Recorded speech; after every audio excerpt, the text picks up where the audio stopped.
বৈষম্য বিরোধী ছাত্র আন্দোলনের তোপের মুখে গত ৫ই আগস্ট প্রধানমন্ত্রীর পদ থেকে পদত্যাগ করে ভারতে পালিয়ে যান শেখ হাসিনা। সেই থেকে সব জায়গায় চলছে সংস্কার, বিনোদন জগতেও এর ব্যতিক্রম নয়। সেই ধারা টেলিভিশন নাটকের অভিনয় শিল্পীদের সংগঠন অভিনয় শিল্পী সংঘতেও পরিবর্তনের হাওয়া বইছে। সেখানে বর্তমান কমিটিকে যে কোনো সিদ্ধান্ত নেওয়া থেকে বিরত রেখে অন্তর্বর্তীকালীন সংস্কার কমিটি গঠন করা হয়। বরেণ্য অভিনেতা তারিক আনাম খানকে এই কমিটির প্রধান করা হয়েছে। আর দায়িত্ব পেয়েই মুখ খুলেছেন এই অভিনেতা। কিন্তু কি বললেন তারিক আনাম, এ বিষয়ে বিস্তারিত থাকছে প্রতিবেদনের বাকি অংশে। আর কেটিভি ছবি চ্যানেল থেকে আপনাদের সাথে আছে আমি মেহেদি হাসান।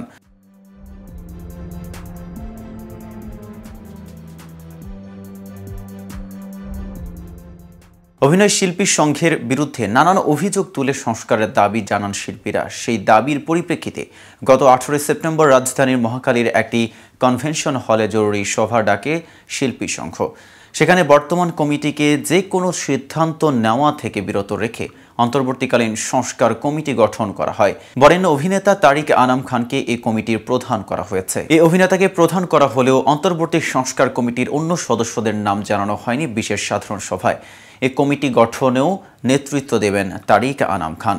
তারিক আনাম খান বলেন, সংস্কারের পক্ষেই সবার মত ছিল।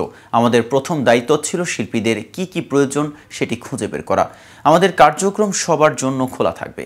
যে কোনো সদস্য এসে বলতে পারবেন কি সংস্কার প্রয়োজন। সংগঠনের বাইরের কেউ যদি কিছু বলতে চান তাদের কথাও আমরা শুনব।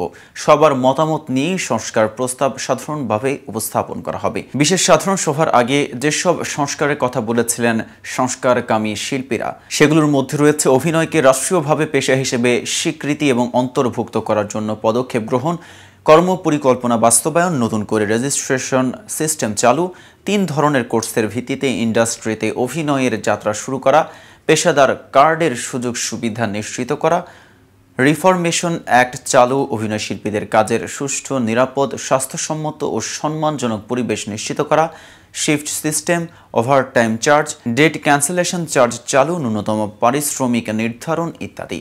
এ বিষয়ে শিল্পী সংঘের সভাপতি আহসান হাবিব নাসিম বলেন, ছাত্র জনতার গণ অভ্যুত্থানের পর থেকেই সংগঠন নিয়ে নানা ধরনের কথাবার্তা শোনা যাচ্ছিল। অনেকেই শিল্পী সংঘের সংস্কারের কথা বলছিলেন। আমাদের মনে হয়েছিল সবার সঙ্গে কথা বলা জরুরি। এ কারণেই বিশেষ সাধারণ সভার আয়োজন করা হয়। বৃহত্তর একটা অংশ বলছে বর্তমান কমিটির পদত্যাগের প্রয়োজন নেই, আবার সংস্কারের কথাও বলছে তারা। সবার সব কথা শুনে শ্রদ্ধেয় তারিক আনাম খানকে প্রধান করে অন্তর্বর্তী সংস্কার কমিটি নামে একটি কমিটি গঠন করা হয়েছে। তিনি আরও 4 জন শিল্পীকে যুক্ত করে আগামী 4 মাস সংস্কারের জন্য কাজ করবেন ও নির্বাহী দায়িত্ব পালন করবেন। এরপর নির্দিষ্ট সময় দেখে নির্বাচনের ঘোষণা দেবেন।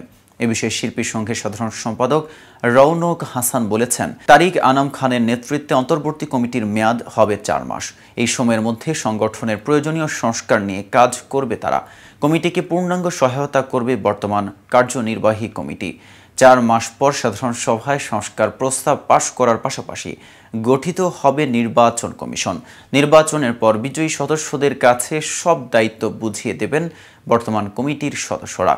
বর্তমান কমিটি পদত্যাগ না করলেও এই সময়ের মধ্যে নতুন কোনো সিদ্ধান্ত নিতে পারবে না, কেবল দাপ্তরিক দায়িত্ব পালন করবে। তো ভিউয়ার্স, ভিডিওটি সম্পর্কে আপনাদের কোনো মতামত থাকলে জানতে পারেন কমেন্ট বক্সে। সাথে নিয়মিত শোবিজ আপডেট পেতে কেটিভি শোবিজের সাথেই থাকুন।